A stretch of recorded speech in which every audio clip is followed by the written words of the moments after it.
नमस्कार और स्वागत है आपका हमारी आज की इस खास बातचीत में। नमस्कार। आज हम गहराई से बात करने वाले हैं हाल ही में चीन के तियानजिन शहर में हुए शंघाई सहयोग संगठन यानी एससीओ के 25वें शिखर सम्मेलन पर। हाँ, ये 31 अगस्त से 1 सितंबर 2025 तक हुआ। और खबरें तो यही कह रही हैं कि ये एससीओ के इतिहास का अब तक का सबसे बड़ा, सबसे भव्य सम्मेलन था। बिल्कुल सही कहा।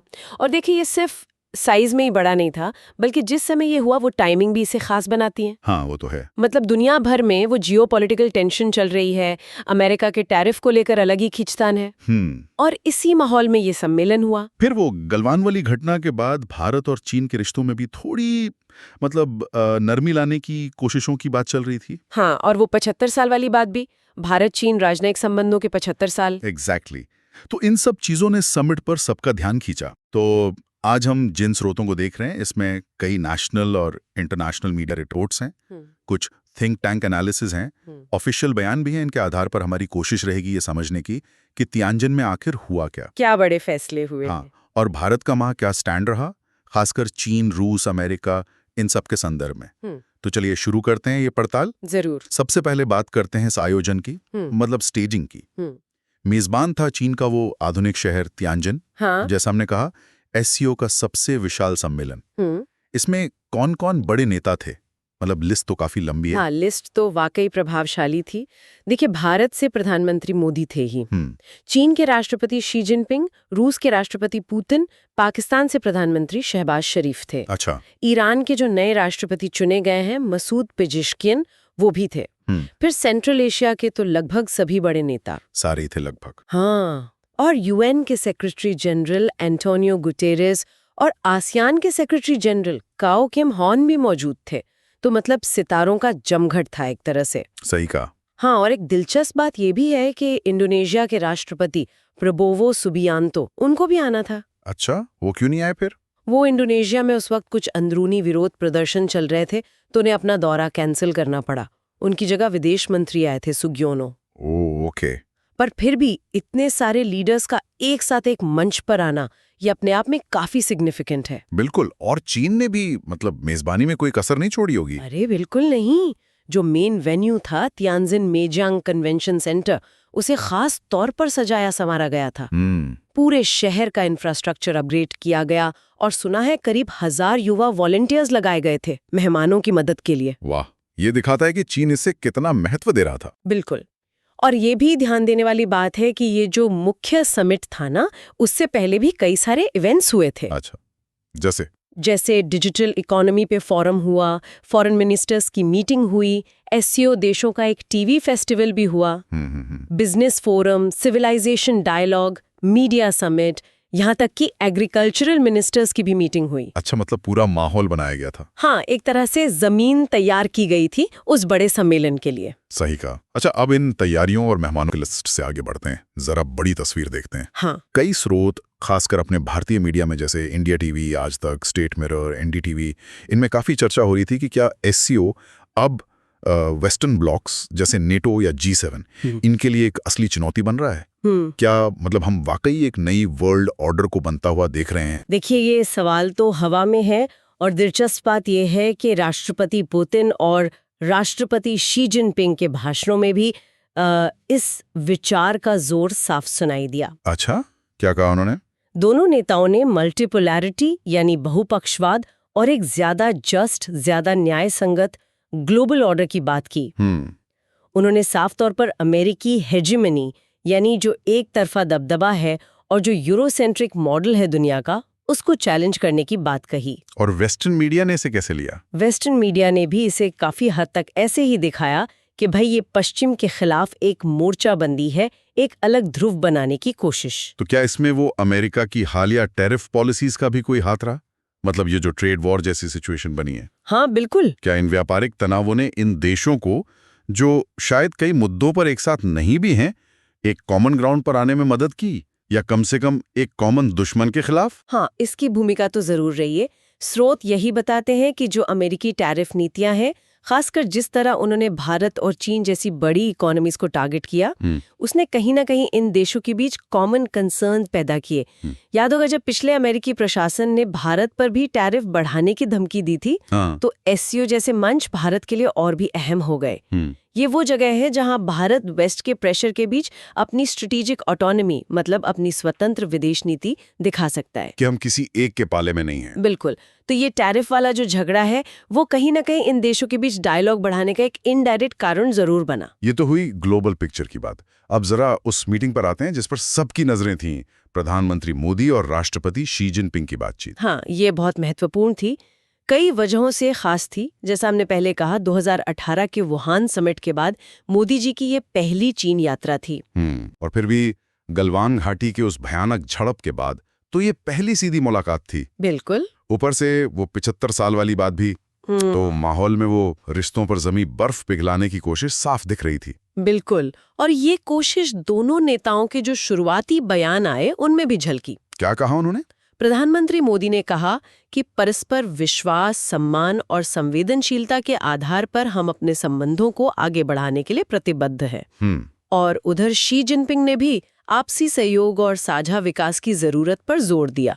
तो शुरुआत तो पॉजिटिव थी। हाँ, और प्रधानमंत्री मोदी ने कुछ ठोस कदमों का भी जिक्र किया जिनसे लगता है कि रिश्तों में थोड़ी नरमी आई है। जैसे उन्होंने सीमा पर डिसएंगेजमेंट के बाद जो शांति और स्थिरता बनी है उसका जिक्र किया। ये भी बताया कि बॉर्डर मैनेजमेंट पर स्पेशल रिप्रेजेंटेटिव्स के बीच सहमति बनी है। अच्छा। इसके अलावा कैलाश मानसरोवर यात्रा फिर से शुरू होना, दोनों देशों के बीच डायरेक्ट फ्लाइट्स शुरू होना, वीजा प्रोसेस आसान करना, इन सब पर भी सहमति बनी। हाँ, ये चीजें तो आम लोगों और बिजनेस पर सीधा असर डालती हैं। बिल्कुल। और इकोनॉमी के फ्रंट पर भी बात हुई। ट्रेड बैलेंस का मुद्दा तो हमेशा से भारत के लिए एक चिंता का विषय रहा है चीन के साथ। हाँ, वो ट्रेड डेफिसिट बहुत ज्यादा है। हाँ, तो भारत के लिए चीनी बाजार तक बेहतर पहुंच मिले, सप्लाई चेन और मजबूत और डाइवर्सिफाई हो, इन पर चर्चा हुई। यहाँ तक कि सूत्रों में रेयर अर्थ मैग्नेट्स की सप्लाई को लेकर भी विदेश मंत्रालय लेवल पर चीन से बातचीत का जिक्र है। ओह, ये महत्वपूर्ण है क्योंकि हम रेयर अर्थ्स के लिए काफी हद तक चीन पर निर्भर हैं। बिल्कुल।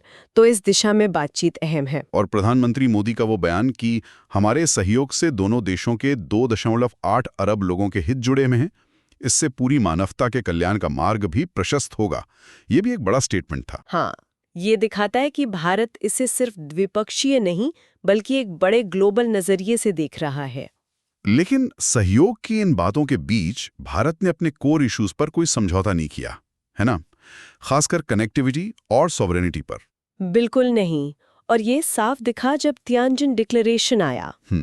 उस घोषणा पत्र में भारत एकमात्र एससीओ देश था जिसने चीन के उस बड़े महत्वाकांक्षी project belt and road initiative BRI का समर्थन करने से इनकार कर दिया। और वजह भी साफ है, BRI का हिस्सा है CPEC यानी चीन पाकिस्तान इकोनॉमिक कॉरिडोर। हाँ। और वो कॉरिडोर पाकिस्तान अधिकृत कश्मीर POK से होकर गुजरता है, जिसे भारत अपना हिस्सा मानता है। तो भारत का स्टैंड क्लियर है कि वो ऐसी किसी परियोजना का समर्थन नहीं कर सकता जो उसकी संप्रभुता और क्षेत्रीय अखंडता का उल्लंघन करती हो। बिल्कुल।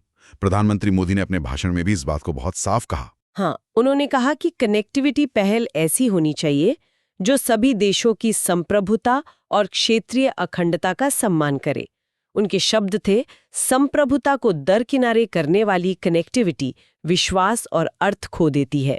तो भारत विकल्पों पर जोर दे रहा है, जैसे INSTC और चाबहार। हाँ, international north south transport corridor, जो भारत को ईरान, सेंट्रल एशिया और रूस से जुड़ेगा।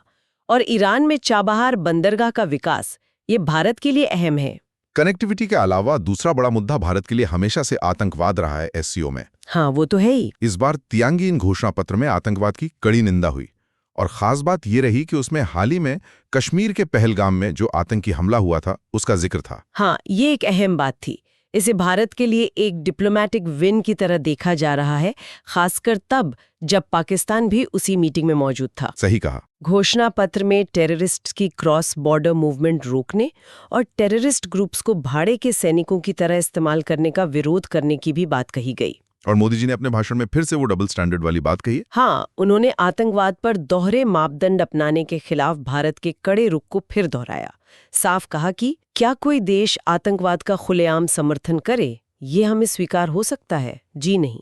हमें स्पष्ट रूप से और एक स्वर में कहना होगा कि आतंकवाद पर कोई भी डबल स्टैंडर्ड स्वीकार्य नहीं होंगे। तो इस मुद्दे पर भारत का स्टैंड बिल्कुल कंसिस्टेंट रहा है। हाँ, और यहाँ एससीओ का वो मैकेनिज्म रैट्स यानी रीजनल एंटी टेररिस्ट स्ट्रक्चर, उसका महत्व बढ़ जाता है। हालांकि उसकी इफेक्टिवनेस पर भी सवाल उठते रहते हैं। वो तो है, लेकिन एक मंच तो है जहां ये देश कम से कम बात कर सकते हैं, इंटेलिजेंस शेयर कर सकते हैं। ये भी याद दिलाना जरूरी है कि इसी साल जून 2024 में जब कजाकिस्तान में एससीओ डिफेंस मिनिस्टर्स की मीटिंग हुई थी, तब भारत ने जॉइंट स्टेटमेंट पर साइन करने से मना कर दिया था। हाँ, क्योंकि उसमें पहलगाम हमले का जिक्र नहीं था और कुछ बातें पाकिस्तान के पक्ष में जाती दिख रही थीं।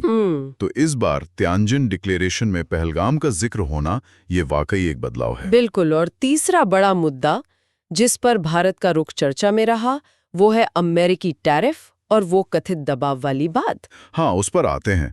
जैसा हमने पहले भी इशारा किया, कई मीडिया स्रोत जैसे state mirror, India TV, DD news, वो भारत की एससीओ में एक्टिव भागीदारी को और खासकर मोदी जी की पुतिन और शी जिनपिंग से मुलाकातों को अमेरिका के ट्रेड प्रेशर यानी टैरिफ की प्रतिक्रिया या उसे बैलेंस करने की कोशिश की तरह दिखा रहे थे। नैरेटिव यही बन रहा था कि देखो, भारत अपनी स्ट्रेटेजिक ऑटोनॉमी दिखा रहा है, किसी के दबाव में नहीं झुकेगा। हाँ, स्टेट मिरर हिंदी जैसे कुछ ने तो काफी तीखी भाषा भी इस्तेमाल की कि एससीओ के मंच से भारत ने अमेरिकी दादागिरी और पाकिस्तान की नीतियों की कड़ी आलोचना की। हाँ, वो भाषा शायद थोड़ी ज्यादा नाटकीय हो, लेकिन वो उस सेंटिमेंट को दिखाती है जो कुछ एनालिस्ट्स और मीडिया वर्गों में है। यहाँ ये साफ करना जरूरी है कि हम सिर्फ ये रिपोर्ट कर रहे हैं कि स्रोत क्या कह रहे हैं, हम खुद कोई साइड नहीं ले रहे हैं। बिल्कुल। और इस तस्वीर को और कॉम्प्लेक्स क्या बनाता है कि इसी दौरान अमेरिका की तरफ से भी भारत अमेरिका के मजबूत रिश्तों को लेकर बयान आ रहे थे। हाँ, वो इंडिया टीवी के स्रोत में भी था। तो ये भारत की विदेश नीति की वो जटिलता है, एक साथ कई घोड़ों पर सवारी करना, जिसे हम मल्टी अलाइनमेंट कहते हैं। बिल्कुल। और इसी मल्टी अलाइनमेंट और मोदी जी की डिप्लोमेसी की बात करें तो एक और सीन सामने आया जिसने सबका ध्यान खींचा, वो कार्ड डिप्लोमेसी वाला। हाँ, वो काफी वायरल हुआ था। State mirror, India TV, DD news सबने रिपोर्ट किया कि कैसे समिट के दौरान एक मौके पर राष्ट्रपति पुतिन ने अपनी कार में मोदी जी को साथ ले जाने के लिए खास तौर पर इंतजार किया। और फिर दोनों नेता गाड़ी में बैठे और करीब 40-50 मिनट तक अकेले में बात करते हुए गए। हाँ, ये काफी असामान्य था। इसके क्या मायने निकाले जा रहे हैं? देखिए, ये कई तरह के जियोपॉलिटिकल सिग्नल देता है।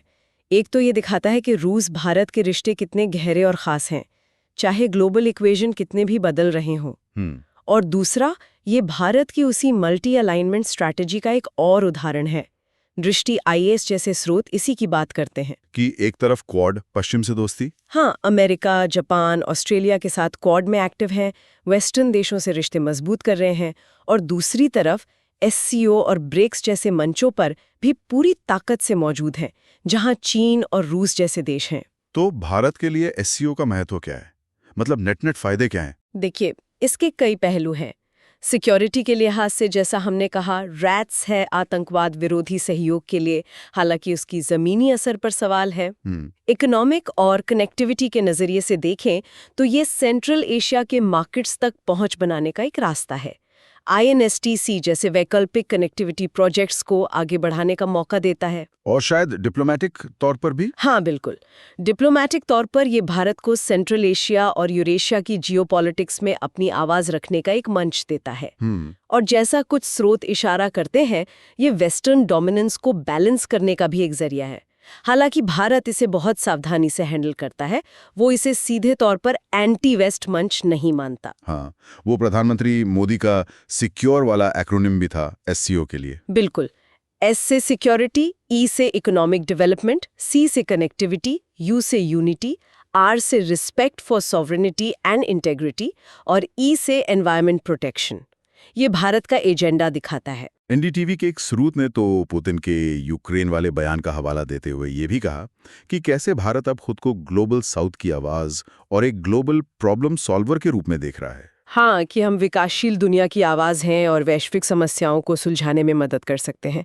एससीओ जैसे मंच इसमें उसकी मदद करते हैं। लेकिन इन फायदों के साथ साथ चुनौतियां भी तो होंगी भारत के लिए एससीओ में। चुनौतियां भी कम नहीं हैं। दृष्टि आईएएस के स्रोत के मुताबिक सबसे बड़ी चुनौती तो चीन का बढ़ता दबदबा है। चीन एससीओ को अपने एजेंडे खासकर बीआरआई को आगे बढ़ाने के लिए इस्तेमाल करना चाहता है, जिससे भारत कंफर्टेबल नहीं है। और चीन पाकिस्तान की नजदीकी? वो तो है ही। चीन और पाकिस्तान का गठजोड़ एससीओ के भीतर भारत के लिए एक परमानेंट चिंता का विषय है। और क्या इस ग्रुप की अपनी इंटरनल डायनामिक्स भी कोई चैलेंज है? बिल्कुल। एससीओ में एक मतलब अंदरूनी तौर पर एंटी वेस्ट फीलिंग महसूस होती है, खासकर रूस और चीन के स्टैंड के कारण। भारत के लिए ये बैलेंस करना मुश्किल हो जाता है, क्योंकि भारत के अमेरिका और यूरोपियन यूनियन जैसे वेस्टर्न देशों के साथ भी बहुत गहरे और जरूरी रिश्ते हैं। दोनों नावों पर पैर रखकर चलना पड़ता है। हाँ बिल्कुल। इसके अलावा एक और क्रिटिसिज्म जो एससीओ का अक्सर होता है वो है कि इसके जो लक्ष्य हैं उनका जमीनी स्तर पर इम्प्लीमेंटेशन बड़ा कमजोर है। हाँ, ये बात भी सही है।